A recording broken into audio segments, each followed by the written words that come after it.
Welcome back muli dito sa ating YouTube channel, Rodel Orlina TV channel, mga idol. So sa video kong ito ngayon, ituturo ko sa inyo kung paano gumawa ng YouTube art banner. So katulad nito, pinaka-cover po to sa ating YouTube channel, guys. Yan. So para magawa natin yan, mga idol, so kailangan meron tayong PixArt katulad nito.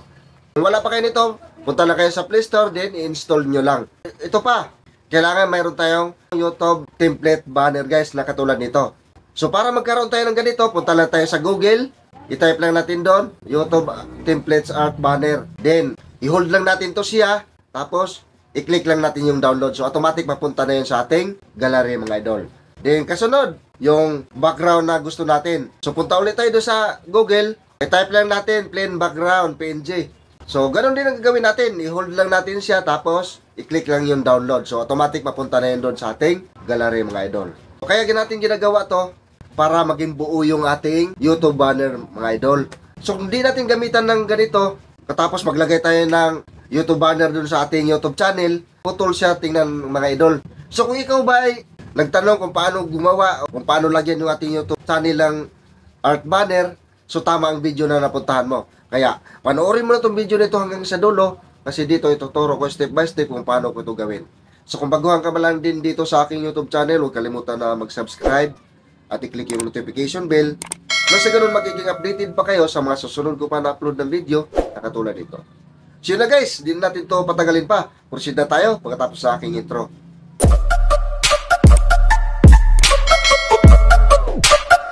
Para makapagsimula na tayo, i-click lang natin tong app na PixArt, yung na-install natin sa Play Store. Ito siya. Katapos itong may plus sign, i-click natin to. Then itong see all, i-click natin tong see all. Ngayon, mga idol, i-input na natin yung ating na install sa Google na yung templates banner ng YouTube, mga idol. Ito siya. Click natin to. Pagka-click natin dyan, dito sa tools, hanapin natin yung add photo. Ito siya. I-click natin to. Then ngayon, kuhain na natin uli yung ating na pili na kulay na background, mga idol. So ito sa akin, kulay brown. I-click ko lang to. Then, i-add lang. So, napapansin nyo, mga idol, na maliit siya. So, ang gagawin lang natin dito, pantay lang natin siya dito sa template banner ng ating YouTube. Ito siya, itong pinaka-guide. I-hold mo lang itong sa gilid-gilid nito. Itong may mga puti na mga bilog-bilog. Ito yung adjustan, mga idol. Hilain mo yung pabakaliwa, apakanan, hanggang sa magpantay siya. At ganoon din itong sa taas, ito siya. Yan. Katapos ito sa baba, pantay lang din natin dyan. Ngayon, okay na siya. So dito sa opacity, mga idol, ito siya. Ito yung adjustan. So hilain mo lang ito pakaliwa. Ilagay lang natin sa 50. Yan. So napapansin nyo, mga idol, yung ating template banner, nakikita na natin. Yung pinakaputi dyan sa loob, mga idol, yun ang pinaka-safe area. So kailangan yung text natin di maglampas dyan. Kasi once na maglampas yan, pag i-apply na natin yun doon sa ating YouTube banner, doon sa ating pinaka-cover photo ng ating YouTube, so ang mangyayari, putol. So pangit tingnan. So kailangan talaga hindi maglampas dito sa puti nito, mga idol, yan. Kaya ganyan yan, kaya yun ang pinaka-guide niya. Okay? So ngayon gagawin natin, lagyan na natin siya ng pangalan. So sa akin, Rodel Orlina. So i-click natin itong plus sign. Ito siya sa baba. Tapos itong text, i-click natin itong text. I-type ko lang Rodel Orlina TV channel. Yan. Pag okay na, i-click lang itong check sa taas. Then i-adjust lang natin to siya. So napapansin nyo, malaki siya, mga idol. Resize na naman natin to siya ngayon. Magkasya siya dyan sa loob. Okay? So dito, mga idol, laruin nyo lang to hanggang sa makasya siya dyan. Itong bilog nito sa gilid, ito siya. I-hold mo lang yan, tapos tulak mo lang siya pala ganyan. Basta ma-adjust lang siya, mga idol. Yan, palitan nyo. Yan o, diba? So ngayon, sa tingin nyo, malaki siya. Ang pag-adjust nito, mga idol, madali lang. Itong nakikita nyo itong mga bilog na puti nito, yan. I-hold mo lang, tapos tulak mo lang pataas. Yan, katulad na yan. Ngayon, sunod natin gagawin, lagyan natin siya ng kulay.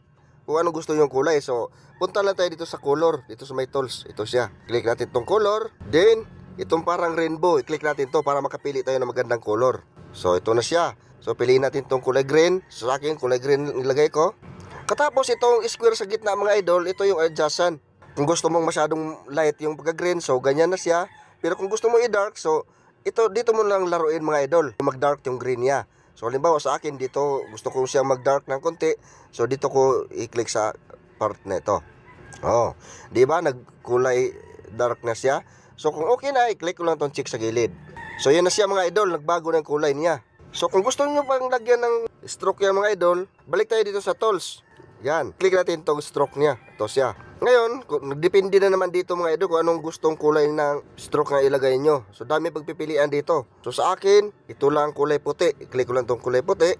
Ngayon, yung amount ng kulay kung gusto nyo pakapalan mga idol, so dito lang yung adjustan. Napapansin yung na bilog nito, ito lang yung laro-laruin nyo para mag-highlight yung pinakakulay niya dyan na stroke. I-hold mo lang yung dulo, tapos ganyan. So napapansin nyo mga idol, nag-highlight siya, diba? So yan. Ito mga idol, ginawaan ko lang kayo ng idea kung paano gumawa ng YouTube art banner. Sana masundan nyo itong tutorial na ito kasi napakahalaga talaga sa ating YouTube channel na meron tayong art banner mga idol. So ngayon, di pa tayo tapos mga idol. So gusto po natin lagyan dyan. So dito na natin ngayon ilagay mga idol kung anong pinaka-niche natin, yung pinaka-content natin. So sa akin mga idol ay tutorial. So balik ulit tayo dito sa may plus sign. Click natin itong plus sign. Then sa text. So i-type ko lang dito mga idol, tutorial video. Ayan. Kasi tungkol nga sa tutorial yung topic ko, yung niche ko. Tutorial video. Ganyan. Pag okay na, i-click na itong check sa taas. So ito na siya mga idol. Katulad kanina, malaki pa rin. So gagawin lang natin, yung katulad ng sinabi ko, itong mga bilog-bilog na sa gilid, ito yung pinaka-adjustan niya. I-drag mo na siya pa kanan. Yan. Tapos itong dito nga part, paliitan natin siya. I-hold lang natin, tapos itulak natin pataas. Tulad na yan. So kung sa tingin nyo masyadong mahaba siya, iksian nyo lang siya. Gagawin nyo lang, i-hold nyo lang yung pinaka-bilog, tapos itulak lang natin pa kanan. Ganyan. O, diba? Lumiit siya. Tapos ipantay lang din natin dyan. I-hold lang natin siya, tapos i-drag lang natin dito. Ipantay lang natin dyan sa unang sa pangalan ng ating YouTube channel. So lagyan ulit natin siya ng kulay mga idol para magandang tingnan. So balik tayo dito sa tools, dito sa my color. Click natin tong color. Tapos itong parang rainbow, i-click natin to. So itong piliin natin siyang kulay mga idol. So dito pwede din tayo pipili dito. Ito siya yung parang yellow green, avocado. Yan. Tapos i-check lang natin pag okay na. Depende lang sa inyo kung anong gusto nyong kulay talaga. Tapos, balik ulit tayo dito sa stroke. Yan, lagyan natin siya ng stroke. Click natin itong stroke. Tapos, itong white. So, katulad kanina mga idol, itong bilog nito, itong amount ng kung anong kakapal yung ilagay natin na stroke dyan. So, ito yung adjustan. Laro-laruin lang natin ito siya katulad na yan. O, diba? So, napapansin nyo mga idol, nag-highlight siya. So, nandyan yung kulay, nilagay natin na kulay na puti. The next, nagdagan ko pa siya ng text. So, nilagay ko dito, tutorial video. Tapos, balik ulit ako dito sa may plus sign. Click ko lang itong plus sign. Tapos dito sa text. Tapos lagay ko dito video editing kasi nag-i-edit ako ng mga video mga idol. Para alam ng mga viewers mga idol na ganun ang ginagawa ko. Kaya yun ang ilagay ko dito sa YouTube art banner ko. So napakahalaga talaga mga idol na mayroong YouTube art banner. Para pagsilip ng ating mga viewers mga idol, yun makikita nila kung anong content natin. So i-type ko lang dito video editing. Yan. So kung okay na, click na itong check sa taas. So katulad kanina, malaki pa rin. So alam na natin kung anong gagawin. I-hold na natin tong bilog na puti. Yan. O diba, lumiit siya. Tapos, masyadong makapal pa, masyadong malapad. So, gagawin natin, itong isang bilog nito, i-hold natin yan. Tapos itulak natin pataas, katulad na yan. O diba? Tapos ipantay natin dito nga part, kasi nandito lang siya. So i-hold natin, dalhin natin dito. Katulad na. So ganun lang kadali mga idol.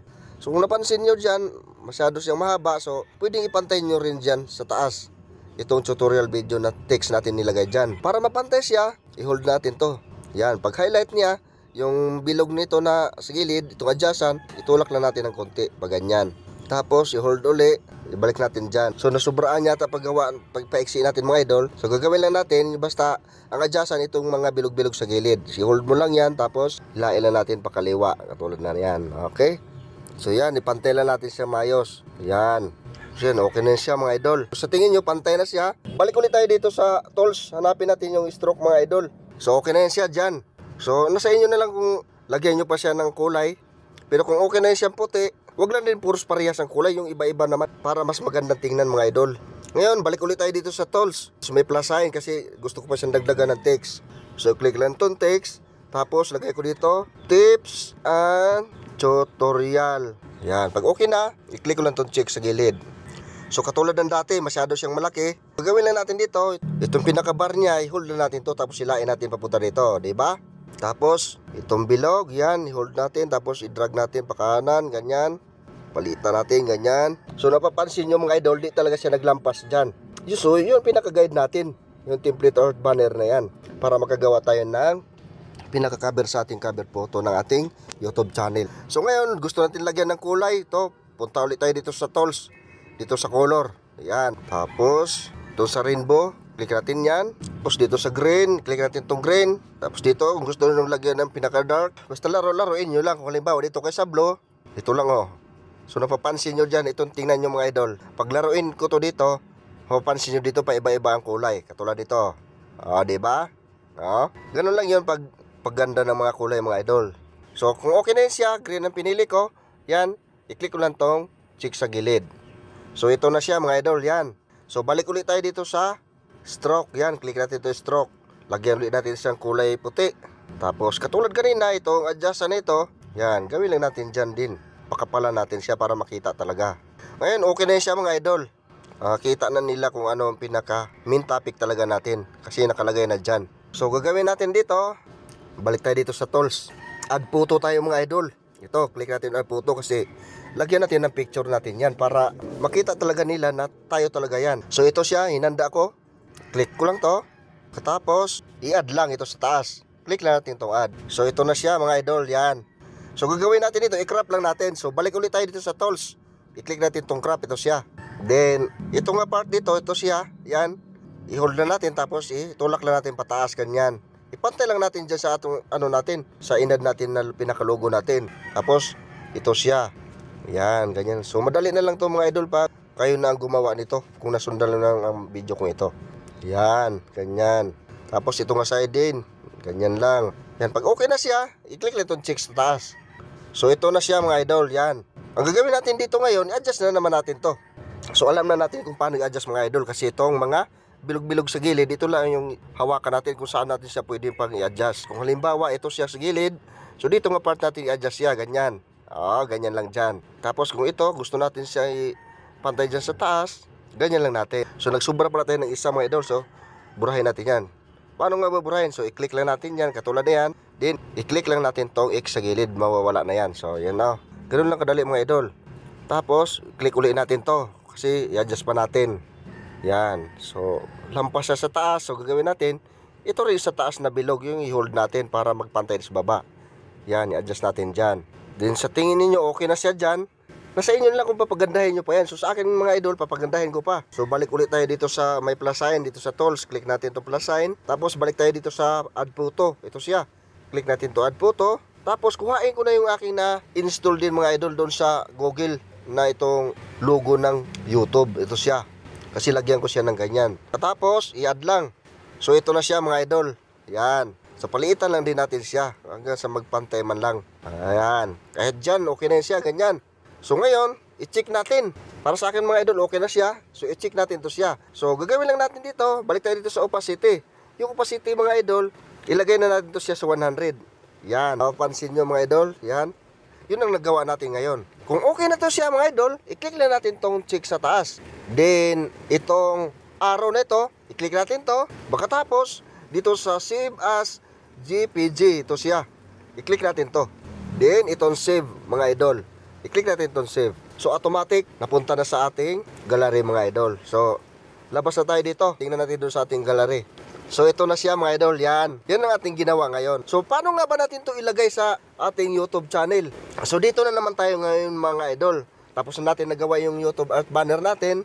Tapos, ang gagawin lang natin dito, ilagay lang natin doon sa ating YouTube channel. Para malagay yan, punta tayo sa Chrome, mga idol. Itong Chrome, yan. I-click natin to. Then, dito sa search engine sa taas, i-type lang natin, youtube.com. Pag okay na, i-click na itong arrow sa gilid. Ito siya, sa baba. Tapos, itong pinaka-logo natin sa gilid, yan. I-click natin yan. Tapos, itong YouTube Studio. Yan. I-hold lang natin. Then, pagka-hold natin sa YouTube Studio, itong lalabas mga idol. Ang i-click natin dito, itong open in new tab in group. Ito siya. Click natin yan. Katapos itong logo ng YouTube, ito sa baba, yan. I-click natin to. So, ito na yung YouTube Studio natin mga idol. So, ang gagawin lang natin, itong assign na sa pangalawa, galing sa baba, ito mga idol, ito siya, yan. Yan, i-click natin. Katapos yan mga idol, yan. So, napapansin nyo, wala talagang YouTube art banner yung ano ko, yan. So, lagyan natin yan siya. So, paano nga ba maglagay? So, i-click lang natin tong upload. Ito siya. Tapos, yung ginawa natin na YouTube art banner, so, ilagay na natin. So, ito siya. I-click natin to. Yan na siya mga idol. So gagawin lang natin dyan, i-click natin itong done. Ito siya sa gilid, ito siya, yan. Katapos ito ang publish. I-publish natin siya mga idol para ma-save siya. Click natin itong publish. So nag-downloading na siya mga idol. So okay na siya. Okay, complete publish na. So ibig sabihin na-save na siya mga idol. So tingnan natin doon sa ating YouTube kung talagang nandun na yung ano natin, yung ginawa na art banner. So i-click natin itong YouTube. Tapos itong logo natin sa gilid, ito siya, click natin to. Then itong profile pic ng ating YouTube channel, click natin mga idol. So ito na siya ngayon mga idol, yan. 'Di ba? Nandyan na yung ating ginawa na YouTube art banner sa ating YouTube channel. So napakagandang tingnan mga idol. Yan ay binisita ng ating mga viewers, yung lalong-lalo na sa mga baguhan na gusto natin tingnan ng anong content natin dito. So pagtingin pa lang dyan sa ating YouTube art banner mga idol, so alam na nila. Ito pala yung tutorial, mga tips. Okay? So ganun lang yung ka-importante yung mga idol na mayroon talagang YouTube art banner. So sana mga idol nasundan nyo ang tutorial kong ito at may natutunan kayo. Na sa ganun alam nyo na din itong gawin kung kayo na ang gagawa nito. Kung gusto nyo man din ang video kong ito ngayon mga idol, huwag kalimutan na mag-like, mag-comment at mag-share. Na sa ganun makatulong din tayo sa iba. So yun lang mga idol. Maraming salamat.